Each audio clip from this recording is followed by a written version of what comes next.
TikTok was 500 million views the first year I ran an agency with it. You just have to kind of be like delusionally confident in what you're doing. It's not just kind of throwing stuff out there, like there is planning behind it. If you can just kind of confidently stand out amongst a crowd of people, like if you're watching everyone go left, you go right. I knew the kind of paid marketing strategy, and I knew that it only works until you stop paying. And then if you stop paying, you're left with nothing. Yeah. Is that you're overcompensating for lack of organic. $3 million peer-to-peer tip, 100% of that is in that creator's pocket. Come over here. I've never paid a creator to post, and I've never paid an app to come over. You can love to watch us win, you can hate to see us win, but we're gonna win anyway. Team wishes you good luck and Godspeed.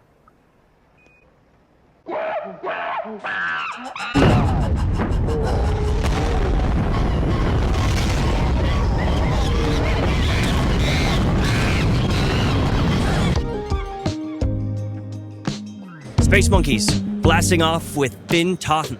He's the head of marketing for Abstract Chain. The rollout on the timeline has been really impressing me, and I'm glad that we got to get him here in Las Vegas to talk about what he's up to. Finn, welcome to the show. I'm excited to be here. I'm also happy to chat. Yeah, we've been kind of going crazy the last couple of months. You have been. It's been fun. It's been a lot.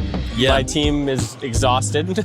I ask a lot out of them, but they're also, they're enjoying themselves, I think, for the most part. They're all yapping back there, so that's Well, the good. booth is awesome. The vibes are obviously very high. Yes. Every time someone sees a penguin, yeah, people ready to go. love the little absters. We got them, we've given out, I think, 600 yesterday. very nice. We've got 600 more coming today. Wow. Very happy. It's always that little thing that like you can just give to someone and it makes their day. Were you in the penguin space before you started working with Abstract? Were you following along? Like a little bit. So I had known Luca and Vedant for a little while, and we had some overlap back in like 2022. The company that Luca wanted to use for the Pudgy toys originally, but then they wanted to go down a much more commercial route, and we were doing limited production stuff at the time. So that we ended wouldn't up fly. doing stuff like the Bored Ape toys, and we did work with Gucci and a bunch of other companies. So Oh wait, you were manufacturing toys. yeah, Well, okay, how'd you get into that? just sort of a luck moment. Okay. Yeah, I was, I had like dropped out of college. I was looking for work. I was doing creative marketing stuff for like small companies, Okay. like small local businesses. I was like, hey, let me come in and I'll basically like redo your Facebook, your Instagram, Yeah. your Google web page. I'll take high quality photos. We'll make you look professional. And then very randomly met these guys, and they were like, we're doing some clothing shoot, and then the clothing shoot ended up being for this company called Super Plastic. Ended up getting hired by them. I was like the 5th employee, and then Wow, yeah, nice. we ended up doing a whole lot over the years. But Any unique campaigns or strategies you employed in your local business years that come to mind? I was bored at the time. Yeah. So I was sort of just doing it for fun. I was always one of those kids who, was very early to understanding that like there was something about the internet that was going to be really exciting and magical, and that I needed to do everything in my power to find something on the internet to do. So like even all the way back to middle school, back in middle school, I was running, like these old meme pages, right? Like Peter Griffin meme pages and like celebrity meme pages. And I was just running those and like getting, thousands of likes per post and millions of followers. Whoa, okay. And then dropping like clickbait AdSense links to like make a little bit of extra money on the side. And I see. I made like, I don't know, maybe like $2,000 or $3,000. I'm 13 years old though, so to me it's like, okay, I've made money on the internet, so. No way. I was always kind of looking for stuff like that over the years, and so I always kind of stayed close on like whatever's new and interesting on the internet. So, that led to being, always early to things like Reddit. I was early to Twitter in 2011, early to TikTok in 2019, ended up monetizing TikTok for a bunch of companies, and I ran a TikTok growth agency for a while. Whoa, okay. TikTok was 500 million views the first year I ran an agency with it. I helped them build their marketing platform for their actual like paid monetization stuff. And You helped TikTok or the agency? yeah, I helped TikTok. So I ended up being the company I was working for, we were the first paid marketing on TikTok. Okay, in 2019. wow. So we ran some of the first ever paid campaigns that were official through TikTok. Sure. So we worked with them to kind of build the platform and make sure that it was good for advertisers and that we were getting the right metrics out of it and all that kind of stuff. So you got that natural sense. I never know if I do, but things work out. So I sort of just keep going until inevitably something stops working. But I think that's what makes a really good marketer is mostly in that realm. You have to be you just have to kind of be like delusionally confident in what you're doing. Yeah. And I think people tend to follow that level of confidence. I also say that at the same time where there's also very strategic stuff that we do, like on the abstract side, where, Yeah, of course.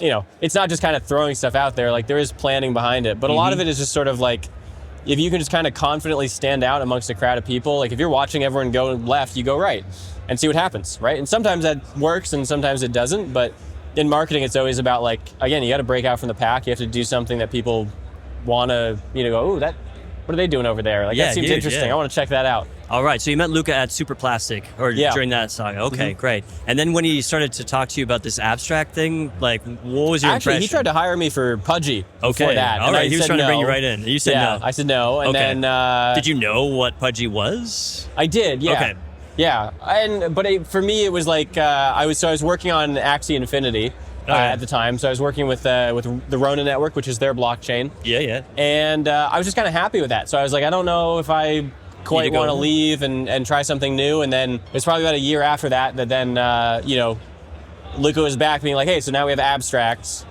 We're doing a blockchain. Okay. Do you want to come in and help? And, the original conversation was just that I was going to kind of come in and be, on the marketing team, kind of the mid-level. And then very quickly, once I jumped on board, I was like, I started to get really ambitious with stuff. And it was sort of at a similar time, the guys were talking about Pengu and the launch of Pengu. And so, we kind of had this conversation where they were like, do you want to just take over and like run things for a bit? And I was like, okay, sure, why not? Let's try it. It's a huge project, lots of room to run. I just saw Luca on the When Shift Happens podcast. Yeah. And kind of he was describing abstract as like, not overwhelming, but bigger than he thought it would be. A bigger job than he thought it would be. Yes. I think me and him both had that realization. I think that was part of why it made sense for him to kind of take a step back for a bit, was like, it started to come to the point where I was like, Luca, like, you need to do your thing. I was like, I need to do my thing. I was like, and it's okay. Like, we'll handle it. We'll do it. I'll bring on more people. So, I have a team of 5 or 6 now on the marketing team. And, we grew that from, I think originally it was 3 of us really that were doing the marketing stuff. Now there's 5 or 6, plus we have our community team and everything else. So, probably close to 10 people work on kind of the public marketing side of abstract now. And even with all of those people, it is still like an overwhelming amount of work. So you've been working on this for a year and a half? Or about that, yeah. About a year and a half? A little over a year. Okay. The initial kind of strategy once you took over and took more responsibility, what was the play? How were you going to go left when everyone else was going right? The big thing I was seeing that everyone was doing was like all this paid marketing. Yeah. I don't know if many people will recognize this. I think this was exclusive to a lot of us who are working at a higher level, but like, it was back in the Instagram days of like the looped campaigns were just like, I ran that playbook. I knew the kind of paid marketing strategy. And I knew that it was always, the problem was that it only works until you stop paying. And then if you stop paying, you're left with nothing. Are you talking about ad buying or paying for calls and all that stuff? Yeah, everything. Yeah. Paid placement, paid anything. Yeah. Is that you're overcompensating for lack of organic, right? And so to me, it was always, instead of me coming in here really strong and overpaying the lack of organic, why don't I build the organic and then put the paid afterwards? Yeah. So that I'm only building on top of what's real, rather than hoping that the paid accounts for backfilling the real. Brings in the organic, like after the attention. Which is just, it doesn't work that way. Interesting, yeah. And so the other thing too, like early on, KusDAO reaches out, right? And they're like, do you want a leaderboard? And so I'm talking to them and I see the other people who are going to buy leaderboards and I'm like, I don't know if I want to be on there because of this. Like I'm seeing all these other people who are paying for it. Is this the route that I want to take? And on KusDAO, what's kind of the negative vibe that you wanted to avoid there? I don't want to pay someone to talk about my product. I want to pay someone to use my product. Cool. That's it. Yeah. And the truth is that most platforms in crypto optimize for not engaged long-term users. They optimize for short-term users. Yeah.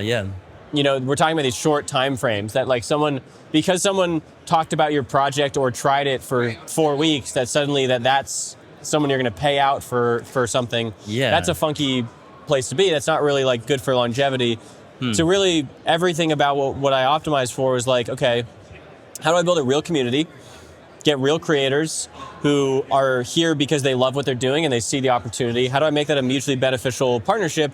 And then how do you scale and grow that? Because then if I do come out and start doing stuff like this, where we're doing some paid marketing of any kind, it's like, okay, right, we're paying a little bit now, but we're paying after we've built kind of this, massive community of millions of users who they see the paid as like, hell yeah, now more is happening. They get excited by it. It's not people going, oh, well, they're paying for a bunch. That means they're going to keep paying. Because I think that's these companies, they pay, and then people see that they're paying, and then they know that they're still going to pay. They become a cash cow. Yeah, it's like this piggy bank that creators run to. And I never wanted to be the piggy bank for creators. I never wanted to be the piggy bank for, people who are looking to extract money from some new flashy thing. Like, I wanted people to come and want to be part of the ecosystem. And I'm very happy too, because every single person who's done that has probably made so much more money than if I had paid out a KusDAO campaign. Yeah, and I can almost promise that. Like I know a few of the creators who they have made so much more money organically just being on Abstract, like hundreds of thousands of dollars for just showing up and believing.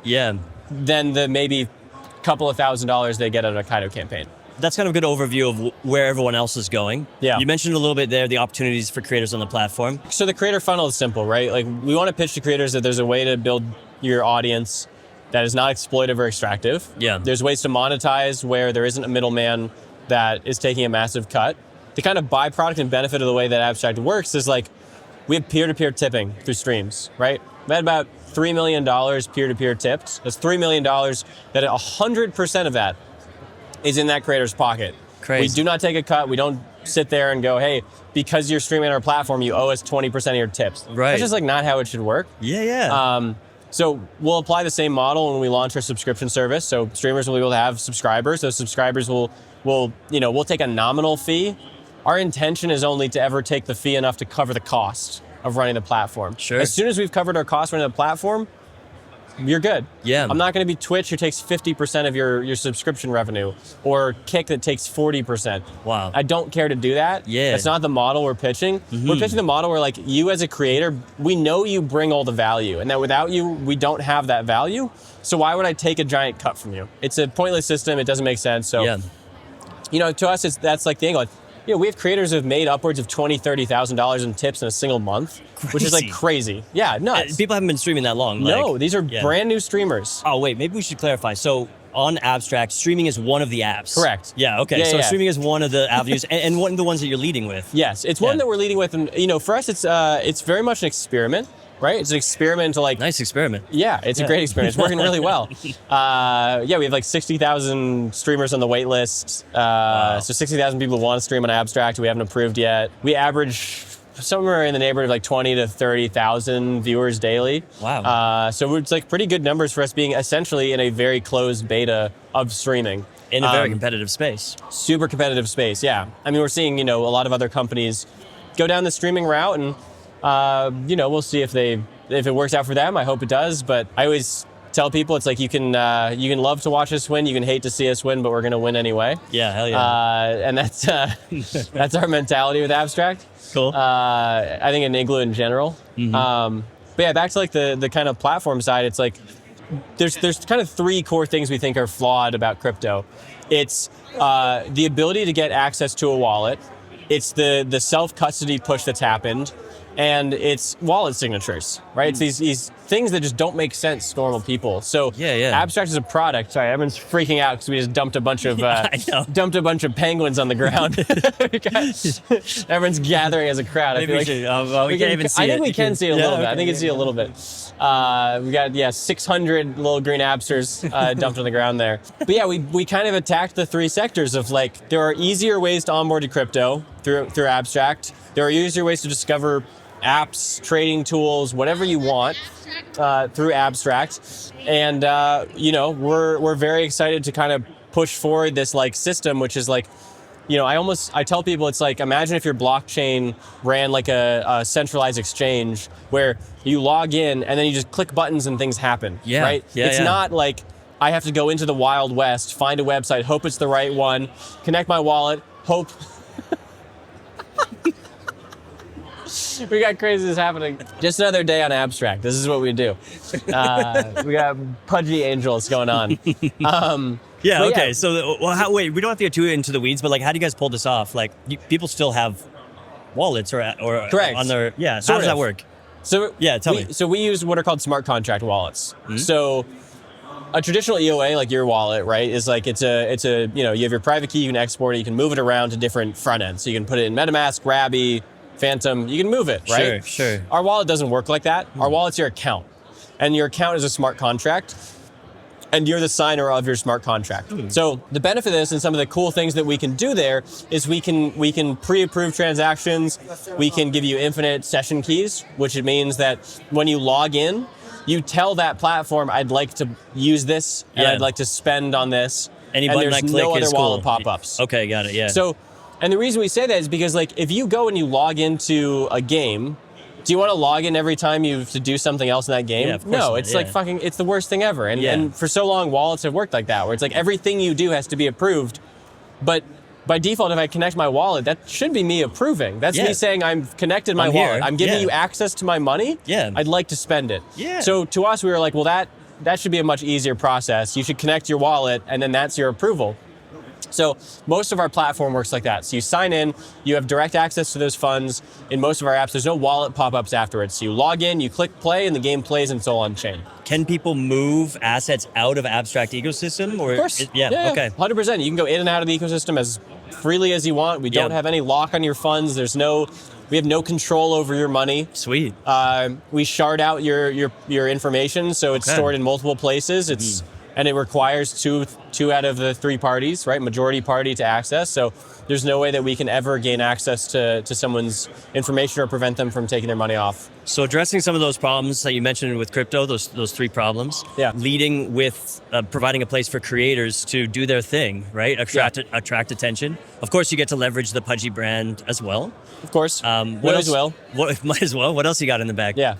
I mean, I think those are like the key ones for now. There's a lot that like we'll share at some point. Yeah. I think one of the ones we've shown off a bit, which is the kind of like, mainstream product side, which is we have a partnership with Red Bull Racing and Formula One. We're very interested in exploring that and what it means to kind of put NFTs and crypto in the hands of, everyday consumer, everyday user. Yeah, that's a tough nut to crack. It's a very tough nut to crack. We think that we've got a lock on what it's going to look like. We've pitched it to many companies. Many companies have come back with a resounding yes and excitement for what it looks like. Yeah. Something we'll hope to roll out more towards the end of this year. So I can't talk about a ton yet, but it's in line with what we've done already with Red Bull and Formula One. Gotcha. And people who aren't streamers but want to be on Abstract? There's 125 apps live. So what are the big ones right now? Big ones, we got Gigaverse, a really fun game that's been doing super well. On-Chain Heroes, another really fun game, little idle RPG. We got products like Gacha and Moonsheep Cannon, which are doing $50 to $100 million in volume a month on online gambling. We got so many things. We got Myriad Prediction Market, run by Farouk and the Rug Radio crew. Yeah. We've got Risk It, which is they've got dice and blackjack and roulette, all paid in Pengu, so it's kind of like a fun Pengu thing. Can you share at all how you convince these developers to deploy apps on Abstract? Do you have We pitch them the vision. Just the vision? That's it. You didn't fund them anything? No, we've never given a single dollar in grants. Come over here. I've never paid a creator to post, and I've never paid an app to come over. Wow. And we will not do that. We didn't pay Red Bull. We didn't pay anyone. No one. Whoa. Yeah. Crazy. We just pitched them the vision. Where are you going to go from here? I mean, next phase is mobile.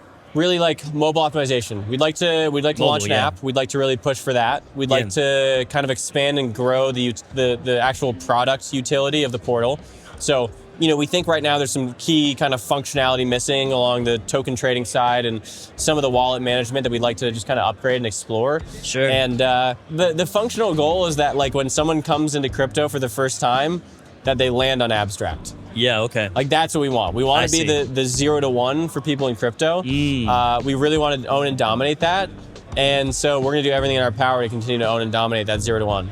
And how about for you? What's next for you? What's something that you haven't figured out yet that you want to put in your tool belt and make it part of who you are? It's a tough one because I've been very fortunate over the years to do some really cool things. No doubt. So I never know what the next cool thing is. It kind of just happens usually. Gotcha, yeah. That's always how it's been, where like I don't know that something's going to happen. I don't really give myself like a set path. I kind of just I do my best to make the most of what I'm doing at the time, and then I know that inevitably something else will pop up.